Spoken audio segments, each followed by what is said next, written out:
Hello दोस्तों, स्वागत है आपका आपके अपने YouTube channel MPPSC exam centre में। आज हम आप लोगों के साथ में MP सीरीज के अंतर्गत एक मार्क ओरिएंटेड टॉपिक जिसका नाम है मध्य प्रदेश के खेल पुरस्कारों के बारे में इस वीडियो के माध्यम से चर्चा करने वाले हैं और साथ ही साथ मध्य प्रदेश में खेलों से संबंधित महत्वपूर्ण तथ्यों के बारे में इस वीडियो के माध्यम से चर्चा होने जा रही है। बड़ा ही महत्वपूर्ण टॉपिक हो जाता है एग्जाम के पॉइंट ऑफ व्यू से। मध्य प्रदेश में खेल या मध्य प्रदेश के खेल पुरस्कारों के बारे में संपूर्ण जानकारी आप लोगों को उपलब्ध करा रहा हूं। मेरा आपसे प्रॉमिस है इस वीडियो को देखने के बाद एक क्वेश्चन भी एग्जाम में नहीं छूटने वाला। तो आइए बात करते हैं इस टॉपिक के बारे में। सबसे पहले यदि हम देखें तो सबसे पहली बार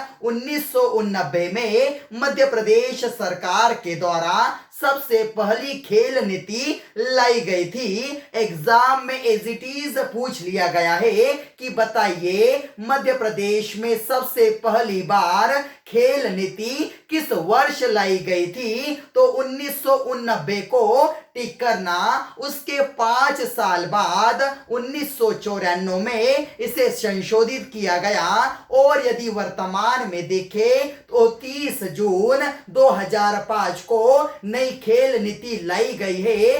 खेलों के चहुमुखी विकास के लिए, खेलों को प्रोत्साहन देने के लिए इस खेल नीति को लाया गया है जिसे खेल नीति 2005 के नाम से जाना जाता है। यदि एग्जाम में आपसे पूछ ले कि बताइए वर्तमान में मध्य प्रदेश में कौन सी खेल नीति लागू है, तो नवीन खेल नीति जिसका नाम है 2005 की खेल नीति, वह संपूर्ण मध्य प्रदेश में खेलों पर लागू है।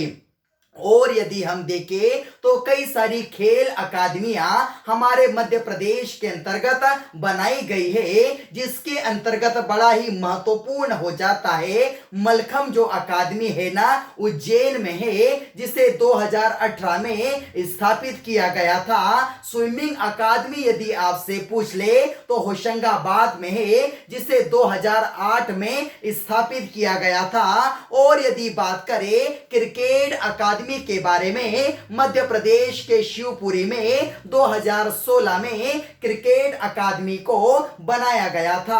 आगे यदि देखें तो एथलेटिक्स अकादमी जो है वह भोपाल में है, 2016 में इसे बनाया गया था। और बड़ा ही महत्वपूर्ण हो जाता है बैडमिंटन अकादमी कहां पर है, तो ग्वालियर के अंतर्गत है। इस टाइप के क्वेश्चन भी अकादमियों से बन जाते हैं। इन सभी बातों को याद रखना।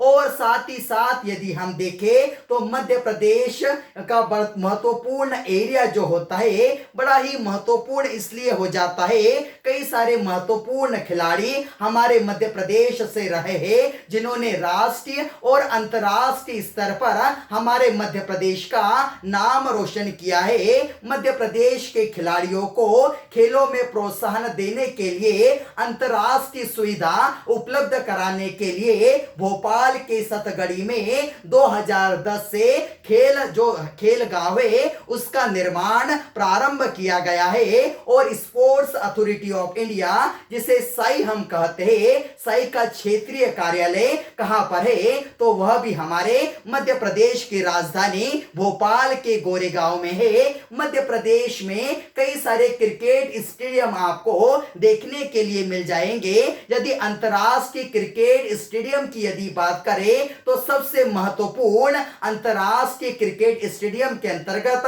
होलकर स्टेडियम, या उसे उषा राजे स्टेडियम के नाम से जाना जाता है, वह कहां पर है, तो इंदौर में है। नेहरू स्टेडियम भी क्रिकेट का अंतरराष्ट्रीय स्टेडियम है। ग्वालियर की यदि बात करें तो ग्वालियर के अंतर्गत हॉकी के एक प्रसिद्ध खिलाड़ी जिनका नाम क्या है, कैप्टन रूप सिंह, इन्हीं के नाम पर पर ग्वालियर में क्रिकेट स्टेडियम बनाया गया है, जो कि दुधिया रोशनी के लिए बड़ा ही प्रसिद्ध है। जर्मन ट्रैक की सुविधा वाला एक स्टेडियम जिसका नाम है तात्या टोपे स्टेडियम, यह भोपाल में है। और एस्ट्रोटर्फ सुविधा वाला स्टेडियम जिसका नाम है ऐशबाग स्टेडियम, यह भी भोपाल में है। इस प्रकार के क्वेश्चन भी एग्जाम में बन जाते हैं। मध्य प्रदेश क्रिकेट एसोसिएशन का मुख्यालय कहां पर है, ऐसा भी क्वेश्चन बना है तो इंदौर के अंतर्गत है। इंदौर जो है ना, उसे मध्य प्रदेश की खेल राजधानी के उपनाम से जाना जाता है। इस बात को भी नोट कर लो, इसी टाइप के क्वेश्चन बनते हैं। अब यदि बात करें तो मध्य प्रदेश के अंतर्गत कई सारी जो खेल संस्थाएं हमें देखने के लिए मिलती है, जिसके अंतर्गत सबसे महत्वपूर्ण संस्था जिसका नाम है पारसी क्रिकेट क्लब, जो कि संपूर्ण क्रिकेट का संपूर्ण मध्य प्रदेश और हम कह सकते हैं संपूर्ण भारत में सबसे पुराना क्रिकेट क्लब है, जिसकी स्थापना 1890 में की गई थी। मध्य प्रदेश के अंतर्गत यदि क्रिकेट खिलाड़ियों की बात करें तो बड़े ही महत्वपूर्ण क्रिकेट खिलाड़ी हो जाते हैं। मुश्ताक अली का नाम आपने सुना होगा, सैयद मुश्ताक अली, जिन्हें कैप्टन के उपनाम से जाना जाता है। यह ऐसे खिलाड़ी है जिन्होंने अंतरराष्ट्रीय क्रिकेट प्रतियोगिता में अंतरराष्ट्रीय स्तर पर किसी विदेशी धरती पर टेस्ट क्रिकेट में सबसे पहली बार शतक लगाया था। नरेंद्र हिरवानी जी का नाम सुना होगा, बड़े ही महत्वपूर्ण मध्य प्रदेश के क्रिकेट खिलाड़ी रहे हैं। पटौदी साहब का नाम सुना होगा, जिन्हें टाइगर पटौदी के उपनाम से जाना जाता है। 2004 तक सबसे कम उम्र के क्रिकेट के रूप में कैप्टन रहने का रिकॉर्ड इन्हीं के नाम दर्ज है। आगे यदि बात करें तो राहुल द्रविड़ का नाम सुना होगा, जिन्हें भारतीय क्रिकेट टीम की दीवार के उपनाम से जाना जाता है।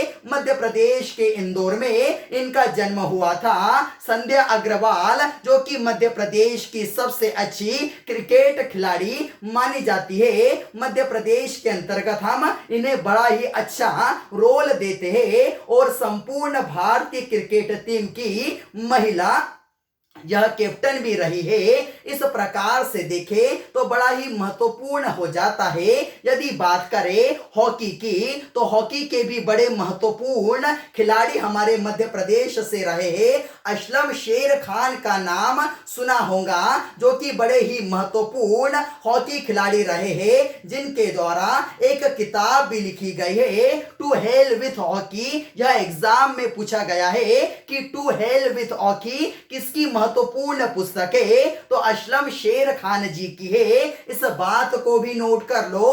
आगे यदि बात करें तो शंकर लक्ष्मण जी का नाम सुना होगा, जिन्हें गोली के उपनाम से जाना जाता है। एग्जाम में यह पूछ लिया जाता है कि बताइए गोली के उपनाम से किस खिलाड़ी को जाना जाता है, तो शंकर लक्ष्मण जी को जाना जाता है, जिनका संबंध किस खेल से रहा है, तो हॉकी से रहा है। और यदि बात करें तो कैप्टन रूप सिंह, यह भी महत्वपूर्ण हॉकी खिलाड़ी रहे हैं। और यदि बात करें तो यह किसके भाई है, तो आप जानते होंगे हॉकी के जादूगर मेजर ध्यानचंद के बारे में आपने सुना होगा, उन्हीं के छोटे भाई है कैप्टन रूप सिंह।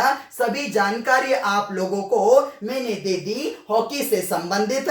और यदि बात करें तो अब बात करते हैं टेबल टेनिस अकादमी के बारे में। वैसे तो टेबल टेनिस अकादमी को स्थापित किया गया था 1957 में। कहां पर? जबलपुर में। यहां से एग्जाम में क्वेश्चन बना है कि टेबल टेनिस एसोसिएशन जो है, अकादमी नहीं कह सकते, Madhya Pradesh table tennis association की स्थापना कहां पर की गई थी? जबलपुर में की गई थी, 1957 में की गई थी। यहां से ईयर भी पूछ लेते हैं।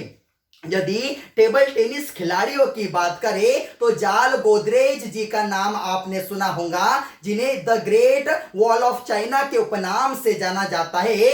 मध्य प्रदेश के सबसे महत्वपूर्ण और सबसे जाने माने टेबल टेनिस खिलाड़ी रहे हैं जाल गोदरेज जी। रीता जैन जी का नाम सुना होगा, इनका संबंध भी किस खेल से रहा है? तो टेबल टेनिस खिलाड़ी रही है रीता जैन जी। अब यदि बात करें बैडमिंटन खिलाड़ियों के बारे में, मध्य प्रदेश बैडमिंटन एसोसिएशन की स्थापना अक्टूबर 1946 के अंतर्गत जबलपुर में की गई थी।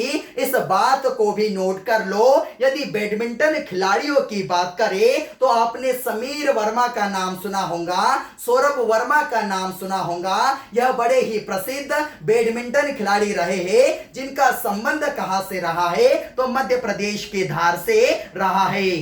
सरोजनी आप्टे, यह भी महत्वपूर्ण मध्य प्रदेश में बैडमिंटन खिलाड़ी रही है। सभी बातों को नोट करना, एग्जाम में किस टाइप का क्वेश्चन पूछते हैं मैं आपको बताता हूं। एग्जाम में पूछ लेते हैं कि सौरभ वर्मा, यह मध्य प्रदेश के धार जिले से जिनका संबंध है, इनका संबंध किस खेल से रहा है? तो याद रखना बैडमिंटन से रहा है, यह आपको टिक करना है। ऐसे क्वेश्चन एग्जाम में वर्तमान में बन रहे हैं। अब यदि बात करें तो बड़ा ही महत्वपूर्ण होता चलता है मध्य प्रदेश युवा एवं खेल कल्याण विभाग की स्थापना मध्य प्रदेश सरकार के द्वारा 1975 में की गई थी। देश के अंतर्गत अंतरराष्ट्रीय स्तर पर मध्य प्रदेश के खिलाड़ियों को पहुंचाने के लिए इस विभाग की स्थापना की गई थी। इस बात को भी नोट कर लो।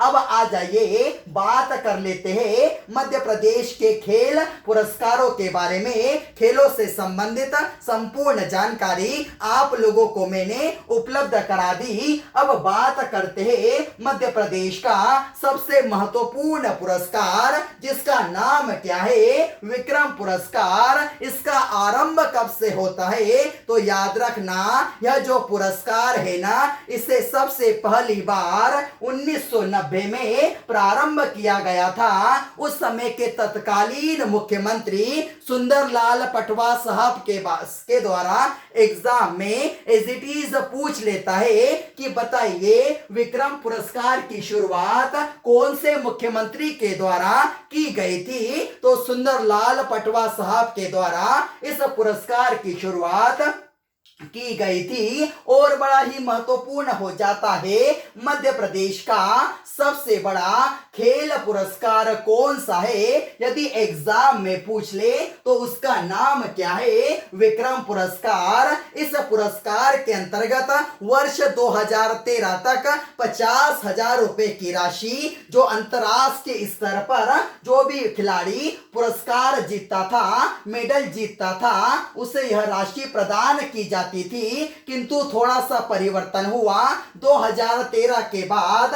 वैसे संपूर्ण खिलाड़ी जो अंतरराष्ट्रीय स्तर पर पदक जीतते हैं उन्हें 1 लाख रुपए की राशि दी जाती है, जिसे 2013 से 50,000 रुपए से बढ़ाकर 1 लाख रुपए कर दिया है। और बड़ा ही महत्वपूर्ण है, यह पुरस्कार दिया किसे जाता है? 5 वर्षों में। हम यदि देखें जितने भी बैक वाले जो ईयर होते हैं, पिछले 5 वर्षों में न्यूनतम 2 वर्षों तक अंतरराष्ट्रीय स्तर पर क्या होना चाहिए? प्रतिनिधित्व होना चाहिए। ऐसे सभी खिलाड़ी को यह पुरस्कार दिया जाता है। सीनियर वर्ग में अंतरराष्ट्रीय स्तर पर प्रतिनिधित्व होना चाहिए, साथ ही साथ अंतरराष्ट्रीय स्तर पर पदक भी प्राप्त करने वाले खिलाड़ी को यह पुरस्कार दिया जाता है। यह जो खिलाड़ी है ना, वह यदि अंतरराष्ट्रीय स्तर पर मेडल यदि जीतता है तो उसे इसी पुरस्कार के अंतर्गत सरकारी नौकरी भी दी जाती है। इसलिए यह जो पुरस्कार है ना, मध्य प्रदेश का सबसे बड़ा खेल पुरस्कार कहलाता है। आगे यदि बात करें तो एकलव्य पुरस्कार के बारे में, इसका प्रारंभ कब से होता है? तो 1994 के अंतर्गत इस खेल पुरस्कार का प्रारंभ किया गया था। और बड़ा ही महत्वपूर्ण हो जाता है। मध्य प्रदेश के मूल निवासियों को यह पुरस्कार प्रदान किया जाता है। एकलव्य पुरस्कार की एक और खासियत है, इस बात को नोट कर लो, यदि आयु कितनी होना चाहिए, 19 वर्ष से कम आयु वाले खिलाड़ियों को यह पुरस्कार प्रदान किया जाता है। एग्जाम में एज इट इज पूछ लेता है, एकलव्य पुरस्कार कौन से वर्ष के आयु वाले खिलाड़ियों को प्रदान किया जाता है, तो 19 वर्ष से कम आयु वाले खिलाड़ियों को यह पुरस्कार प्रदान किया जाता है। इसके अंतर्गत भी पिछले 5 वर्षों में न्यूनतम 2 वर्ष तक जूनियर वर्ग में अंतरराष्ट्रीय प्रतिनिधित्व करने वाले खिलाड़ी को यह पुरस्कार प्रदान किया जाता है। और साथ ही साथ जूनियर वर्ग में अंतरराष्ट्रीय प्रतिनिधित्व करके वो यदि किसी खिलाड़ी के द्वारा मेडल प्राप्त किया जाता है तो उसे राशि कितनी दी जाती है, 50,000 रुपए की राशि दी जाती है। 2013 तक इस पुरस्कार के अंतर्गत केवल 25,000 रुपए की राशि दी जाती थी, जिसे बढ़ाकर कितना कर दिया है, 50,000 रुपए कर दिया है। अब आगे बात करें विश्वामित्र पुरस्कार के बारे में, बड़ा ही महत्वपूर्ण पुरस्कार हो जाता है विश्वामित्र पुरस्कार। जैसा कि आप जानते हैं विश्वामित्र गुरु थे, अर्थात गुरु के नाम पर यह पुरस्कार दिया जाता है। किसी भी खेल प्रशिक्षक को यह पुरस्कार दिया जाता है। इसका प्रारंभ कब से होता है, 1994 से प्रारंभ होता है। विश्वामित्र पुरस्कार का खेल प्रशिक्षकों को पिछले 5 वर्षों में कम से कम ऐसे 2 खिलाड़ियों को प्रशिक्षित करना है, और यदि उनके द्वारा राष्ट्रीय और अंतरराष्ट्रीय स्तर पर किसी भी प्रतियोगिता के अंतर्गत, याद रखना, 2 गोल्ड मेडल, 4 सिल्वर या 6 ब्रॉन्ज मेडल यदि किसी खिलाड़ी के द्वारा प्राप्त किए गए हैं तो उनके प्रशिक्षकों को यह पुरस्कार दिया जाता है। इसलिए बड़ा महत्वपूर्ण हो जाता है। इस पुरस्कार के अंतर्गत 1 लाख रुपए की राशि दी जाती है। अब यदि बात करें लाइफ टाइम अचीवमेंट पुरस्कार के बारे में, इसका आरंभ कब से होता है, तो 2014 से इस पुरस्कार का प्रारंभ होता है।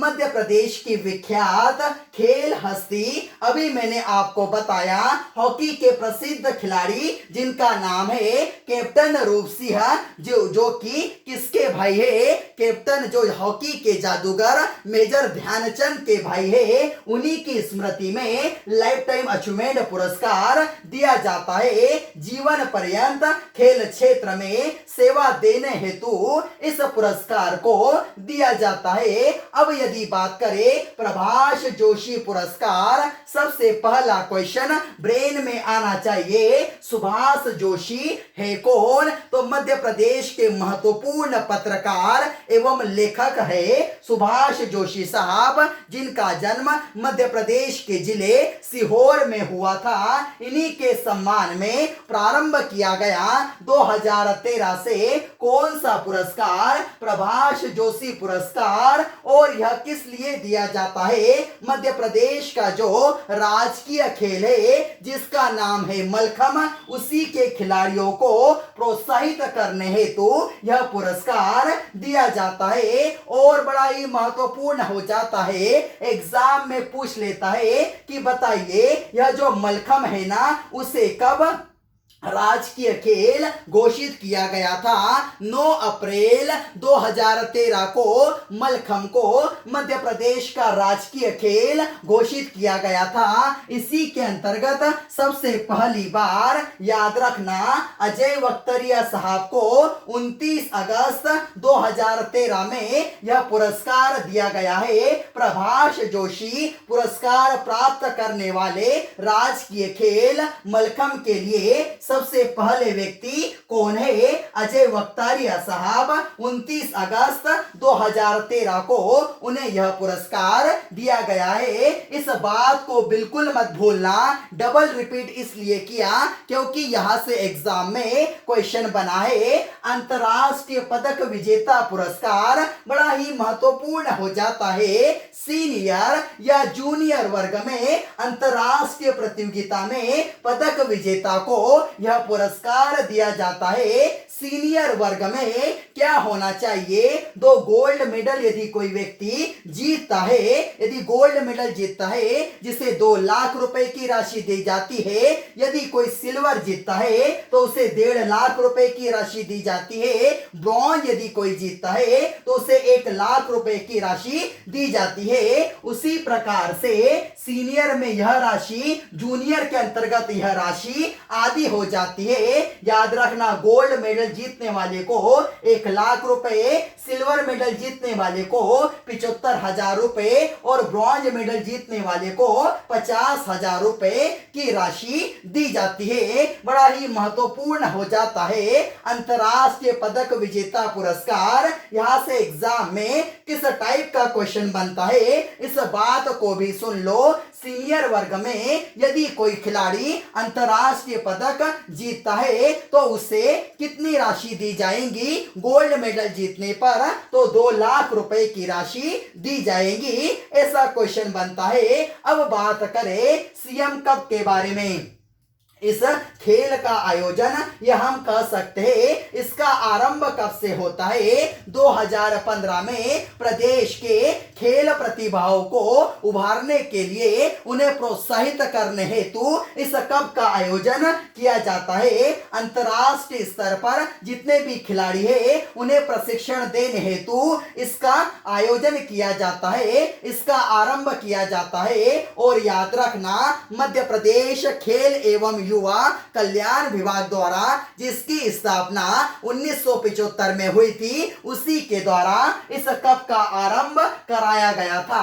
अब यदि बात करें विधायक कप के बारे में, इसका आरंभ कब से होता है? 2017 से विधायक कप का आरंभ किया गया था। प्रदेश में ग्रामीण स्तर पर खेलों को बढ़ावा देने के लिए ग्रामीण स्तर पर जितने भी खिलाड़ी हैं उनमें खेल भावना को जगाने के लिए, खेलों के चहुमुखी विकास के लिए खिलाड़ियों को प्रोत्साहित करने हेतु इस कप का आयोजन प्रारंभ किया गया है। याद रखना, केवल ग्रामीण स्तर पर खेलों को बढ़ावा देने हेतु यह कप दिया जाता है। तो संपूर्ण जानकारी मध्य प्रदेश के खेल पुरस्कारों के बारे में एवं मध्य प्रदेश से संबंधित खेलों से संपूर्ण महत्वपूर्ण तथ्यों के बारे में आपको जानकारी उपलब्ध करा दी। एक इसका स्क्रीनशॉट ले लो, अपने नोट्स अच्छे प्रिपेयर करना। उम्मीद करता हूं आप लोगों को यह कंटेंट पसंद आया होगा। यदि आप लोगों को यह वीडियो अच्छा लगा हो तो इस वीडियो को ज्यादा से ज्यादा लाइक कीजिए, अपने दोस्तों के साथ शेयर कीजिए और चैनल को सब्सक्राइब जरूर करना, जिससे आप लोगों को हमारी आने वाली नोटिफिकेशन प्रॉपर वे में मिल सके। जय हिंद।